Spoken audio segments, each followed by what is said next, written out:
perkenalkan, nama saya Sefira Jara dari 11.3. Di sini saya akan menjelaskan tentang seputar Voice. Masuknya kekuasaan Voice di Indonesia.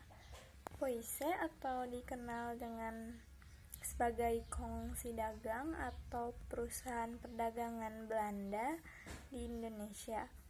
Hal yang melatar belakangi Voice yaitu para pedagang Belanda di Indonesia saling bersaingan satu sama lain untuk meraih keuntungan yang melimpah.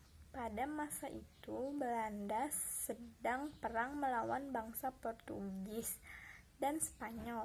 Pemerintahan Belanda akhirnya ingin menyatukan para pedagang Belanda dalam satu kongsi dagang atau perdagangan. Pemerintahan Belanda juga yakin hal ini akan ampuh untuk kekuatan militer dan ekonomi bangsanya.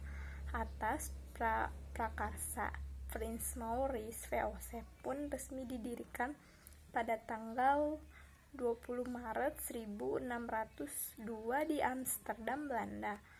Nah, tujuan utama didirikannya Voice yaitu 1. Menghindari persaingan antar pedagang Belanda. 2. Menghindari persaingan dengan bangsa Eropa lainnya. 3. Menghindari monopoli perdagangan rempah-rempah. Selain itu juga Voice memiliki hak oktori atau hak istimewa, yaitu hak mencetak uang sendiri, hak memelihara angkat perang sendiri, hak memerintah negara yang diduduki, hak melakukan perjanjian dengan raja-raja, dan juga hak monopoli perdagangan rempah-rempah. Dan akhirnya pada tahun 1749, tepatnya pada tanggal 24 Maret 1749, Voice pun mengalami keruntuhan akibat terjadinya korupsi. Materi berikutnya yaitu kekuasaan Republik Batavia di Indonesia pada tahun 1795. Perancis menyerbu Belanda, muncullah kaum patriot dan Perancis yang membuat Raja William V melarikan diri ke Inggris, Belanda, dan dikuasai Perancis. Perancis kemudian membuat pemerintahan bernama Republik Batavia yang dipimpin Louis Napoleon. Pemerintah Indonesia pun di bawah kekuasaan Batavia. Raja William kemudian menyampaikan surat yang berisi pemerintahan Belanda menyerahkan ke Inggris, bukan Perancis. Inggris pun ke Indonesia dan mengambil daerah daerah Padang, Ambon, Aceh, dan membuat angkatan Batavia ingin mengambil semua daerah bekas Voice. Louis, pemimpin Batavia, menunjukkan Dendels 1808 sampai 1811. Tugasnya yaitu mempertahankan Jawa, hapus feodalisme, membuat berbagai kebijakan. Kebijakan pertahanannya yaitu memperbanyak jumlah pasukan, 18.000 orang pribumi, membuat angkatan Legion Mangkunegara, membangun Jalan Raya Anyar Panaruk. Kebijakan politik dan pemerintahannya: mengangkat bupati sebagai pegawai, membagi Pulau Jawa menjadi 23 kresidenan. Nah, jadi kebijakan peradilannya ada 3 peradilan. 1 orang Eropa Timur asing, dan pribumi. Buat peraturan pemberatan korupsi. Kebijakan sosial ekonomi: melakukan pajak, meningkatkan penanaman yang laku di pasar dunia. Materi selanjutnya itu tentang masa pemerintahan Inggris di Indonesia. Pada 18 September 1811, Raffles ditunjuk. Nah, jadi prinsip Raffles itu ada: 1. Segala kerja rodi penyerahan wajib dihapus. 2. Pemungutan pajak dihapus. 3. Tanah milik pemerintah. Nah, ada juga kebijakan politik dan pemerintahan, yaitu 1. Membagi Pulau Jawa jadi 18 kresidenan. 2. Mengangkat bupati sebagai pegawai dan pemerintah.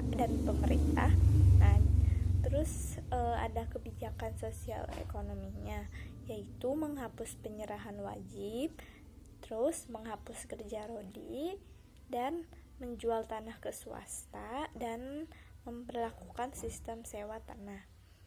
Untuk sistem sewa tanah dengan ketentuannya, yaitu petani menyewa tanah meskipun pemilik tanah, harga sewa sesuai kondisi tanah, dan menggunakan uang tunai. Adanya banyak kendala pada masa Raffles, yaitu ada 1. Kurangnya pengawasan, dan 2. Bupati lebih kuat dibanding asisten Inggris. Pemerintahan Raffles kurang memasukkan. Pada 1815 Raffles diganti Johan Vendel, namun tak lama Pulau Jawa harus diserahkan ke Belanda pada 1816. Selanjutnya materi kekuasaan Belanda di Indonesia dan tanam paksa di Indonesia. Pada 1829 Van den Bosch mengajukan usulan, yaitu harus melakukan penanaman tanaman di jalan yang dilakukan pasaran dunia, dan kaum pribumi dijadikan kerja rodi, atau yang sering kita sebut yaitu tanam paksa. Nah, terus ada ketentuannya, yaitu petani harus menyediakan 1/5 tanah miliknya, terus tanah yang digunakan bebas pajak, terus panen yang diserahkan ke pemerintah, dan terakhir pekerjaan diawasi penguasa pribumi. Penguasa pribumi diberi bonus. Ketika semakin besar setoran, maka semakin besar bonus. Penguasa pun memaksa pribumi untuk menanam. Adanya bonus memicu penyeluangan terhadap luas tanah. Tanah dibagi 1/5 lebih digunakan. Sistem tanam paksa menimbulkan pro dan kontra. Pada 1860 terbit 2 buku Sticker Contraction oleh Franzen, Max Havelaar oleh Louis Dekker. Sejak itu sistem paksa mulai dihapus, diganti sebagai sistem ekonomi liberal. Kemudian saya akan menjelaskan tentang politik pintu terbuka. Politik pintu terbuka adalah kebijakan perekonomian Indonesia dibuka kepada swasta untuk pertumbuhan ekonomi dan kesejahteraan. Kebijakan pintu terbuka ada 3, yaitu 1. Sistem tanam paksa dihapuskan. 2. Ekonomi diserahkan kepada swasta. 3. Ditandai dikeluarkannya undang-undang agraria dan gula. Nah, pelaksanaan pintu terbuka ada perkebunan tebu, 2. Perkebunan tembakau. Nah, ada juga dampaknya memberi keuntungan kepada swasta dan hasil mengalir ke Belanda.